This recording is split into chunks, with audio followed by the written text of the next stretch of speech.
Hey, this is Paul with LSP Data, and today I wanted to talk to you about some updates that we have for our code violations platform. But first, wanted to remind you that we have a free Skool community if you want to sign up and come and interact with other real estate investors or just ask any questions about technology or automation and all that good stuff.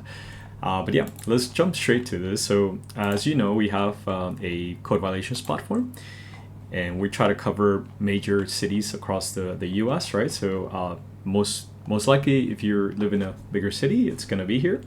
But the main thing I wanted to show you today was we've added a AI indicator. So some of the feedback that we've gotten is that a lot of folks appreciate the amount of data that we're providing from a code violation perspective, right? And just to remind you, basically what you can do here is you could type any keyword, right? And that'll give you an idea of, let's say if you wanted to look for, let's say tall grass, right? You could search for tall grass. You get all the relevant information around, which properties have tall grass, etc., right? I won't show information here because it has individual's name, but if you use our platform before, you have all the information, property information, ownership information, right? So anyways, instead of now, what we've done is a lot of this, we're running them through AI. And basically, if we want to identify things like, let's say if you're just interested in looking for a vacant property, now you can easily, instead of searching free text here, you can search vacant. And for now, as you can see, make a site to determine if a vacant house is unsafe. There's vacant lots, abandoned places, right? So again, we're still a work in progress, but we're gonna add this to other cities as well. But just wanted to give you a quick proof of concept here. Let's say on this one, Charlotte, we added a probate one, and you're gonna see other what we're calling AI indicators because we're running basically what is doing. The AI is looking at the violation or complaint. In this case, as you can see, there's an individual passed away in this property, right? So we're flagging that as probate. But let's say if you just wanted to look for, let's say, vacant, again, look here and yep, so boarded up structure, boarded up, abandoned, etc., right? So again, we thought we make it a little bit easier for you, just like how we're doing our pre-foreclosure data.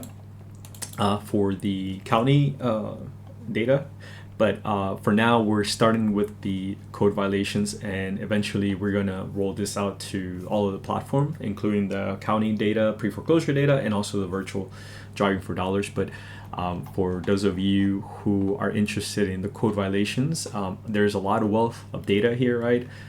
Even if I just did, let's say, distress indicators, right? Search. There's an infested ceiling, right? There's a lot of really good data here, and as you can see, there's about 118,000 records. So we're trying to cut that down quite a bit, right? So that way you're only searching for relevant ones. If we look at this other one here, distress, right? Distress is multiple things. So think of unsafe structure, right? Unsafe house is damaged by fire, right? Unsafe structure by the neighbor, right? So again, the value of this platform is that you're getting very intimate details, right? And again, we love to give you all of the data accessible for you to search for specific keywords. Some individuals look for maybe properties that have been damaged by fire. Other individuals maybe search for mailbox if individuals not picking up their mailbox. Whatever the issue may be that ends up turning into code violation, we try to include it here. And again, we're just trying to make it easy for leveraging AI to allow you to flag those, right? And I'll give you a little sneak peek on how we're doing this. So we're leveraging some models. So in this case, the model is this Microsoft one that analyzes basically. There's a lot of open source models out there, as you know. Some are very good at summarization, right? So in this case, we're leveraging this model to make sense of the violation or complaint.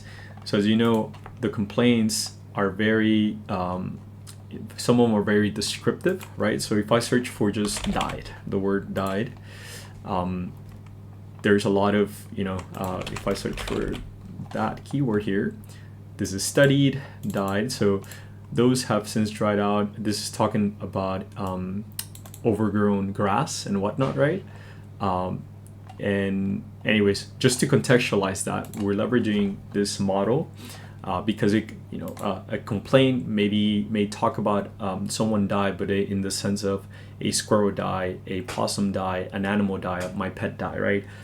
We're looking more from the context of a property, right? So sometimes a person may say, my neighbor, they were deceased, right?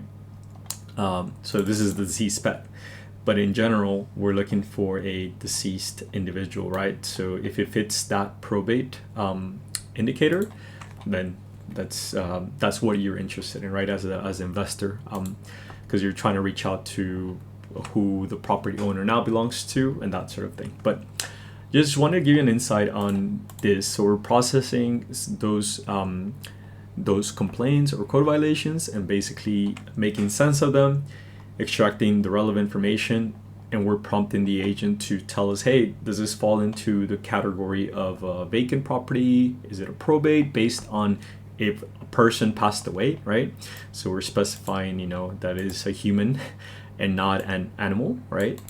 But just to give you an idea of the type of technology that we're trying to leverage in giving you a sort of quicker way to digest this information, while at the same time still giving you sort of that free text capability that a lot of you like.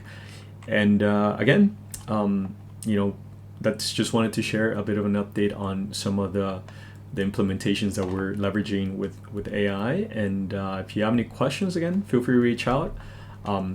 As a reminder, you can sign up for code violations here. Pick a state, depending on your state, right?